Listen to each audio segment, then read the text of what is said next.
Hello there, and welcome to my brand new series of reviews. Now, I've got a treat for everyone. Now, this hasn't been seen for many years, but I have an absolutely brand spanking new Sega Nomad. Yes, this came out around about the early 1990s.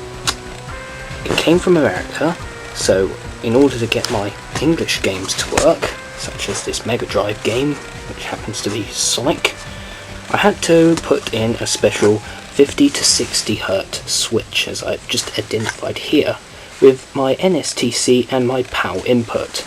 Now, I could have got on the internet and had someone put this in for me, but I had a look on a review and I managed to do the modification myself, which actually works very good.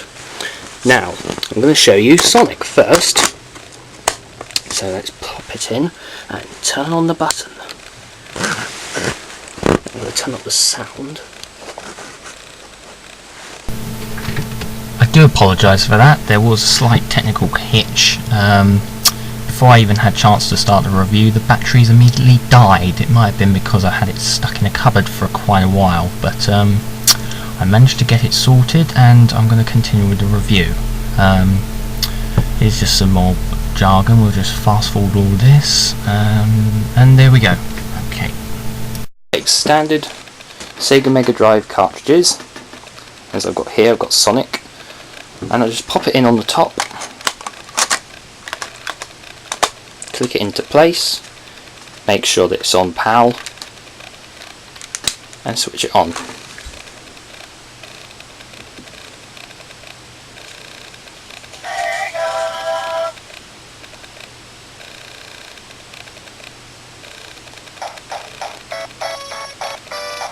Now, this console was made in 1995, and for 1995 technology it was very impressive. The screen is quite bright. It also has a colour adjustment, so you can adjust the brightness, and generally the game quality is very good compared to a normal Mega Drive. It does weigh quite a bit. Unfortunately, the additional battery pack doesn't help matters because it's the size of a brick, but other than that, the game is actually pretty good. This is Sonic. Now, at the moment you can see there are some bars at both tops of the corners, both the bottom and the top of the screen. Now, there is a way to get around this. Because it's an American console, it's actually playing in 50 Hz because I've actually changed it via the PAL button.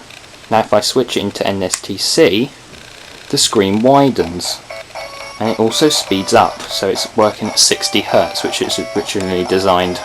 The correct operating speed. So, this is Sonic. I'm going to show you a few more games that are pretty good as well. I must mention also the size of the boxes, because these are actually pretty good boxes compared to any console I've ever seen. Purely the fact because they're actually a sort of video cassette size, and they also come with quite an interesting lot of pictures and images on the back, which, well, they're little pictures, that's all I can basically say about them. Bits of information about the game, tells you that you've got one player and it's a 16-bit cartridge. But other than that, the general quality of the cartridges are pretty good. And so the boxes have their own little case so they can put the game in, which is pretty good and protective. Here's another game I've managed to get, and it's Sonic 3D. So we're going to put this in and see what that's like.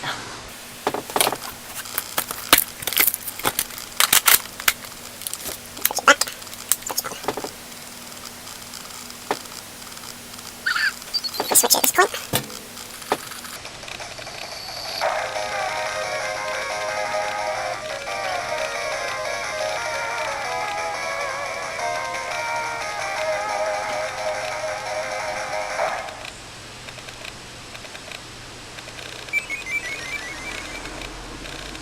I'm actually going to have a go trying to play this.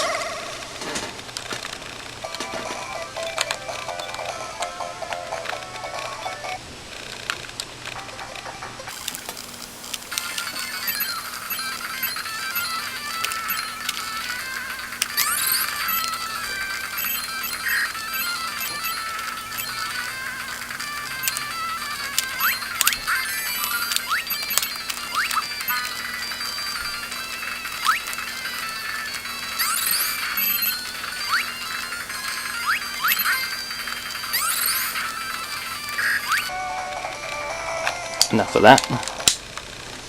Here's another game I've managed to get hold of as well. This one's pretty good, Earthworm Jim.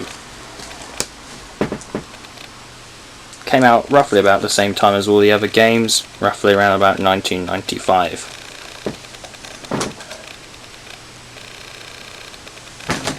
Now, this is the message which comes up if it's still switched on the American NTSC version. So we've changed it back over to PAL, turn it off and turn it back on again, and it switches back. We can play the game. But if we switch it now, it actually widens the screen.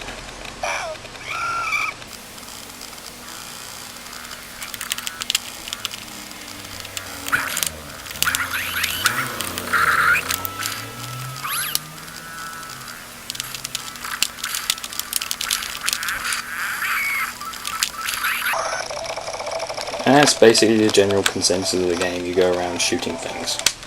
Okay. Now, something a little bit interesting. I have Sega's Virtua Racer.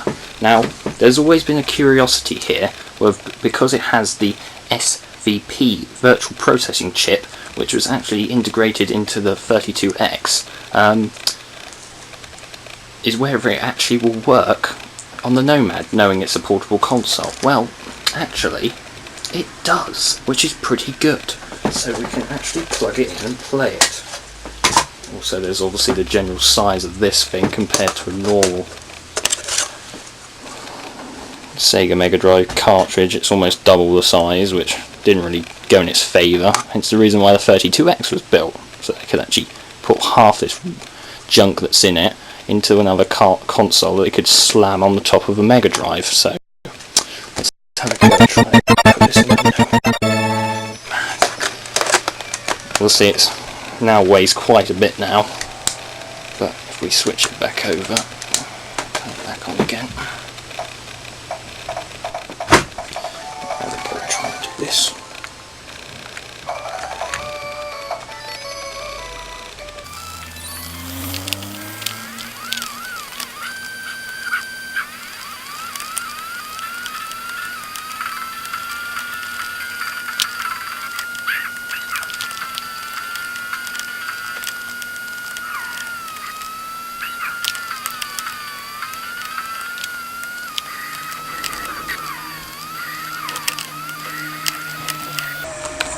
There you go, roughly a lap. So I'll switch this back off now. And one last treat for everyone. Yes, it's our favourite. It's Vectorman. Now this happened to be one of the best sort of platformer games, really, to be honest. Purely the fact because at the time, well, you had a few comparisons, but other than that, roughly when this was made in 1995, there wasn't much that could beat it. And unfortunately, it seems to be lost in time, and so I've never seen another Vectorman game other than Vectorman 2, which was also made for the Mega Drive. They've seemed to have completely forgotten about this character altogether, which is a bit of a shame, really, because I think it was pretty good. So On screen. Start the game.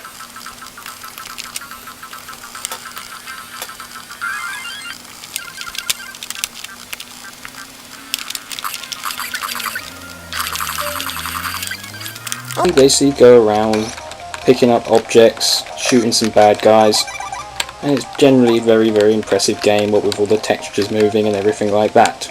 So, this has been my Sega Nomad review. I hope you've all enjoyed it and learnt a little bit, so keep watching my reviews in the future.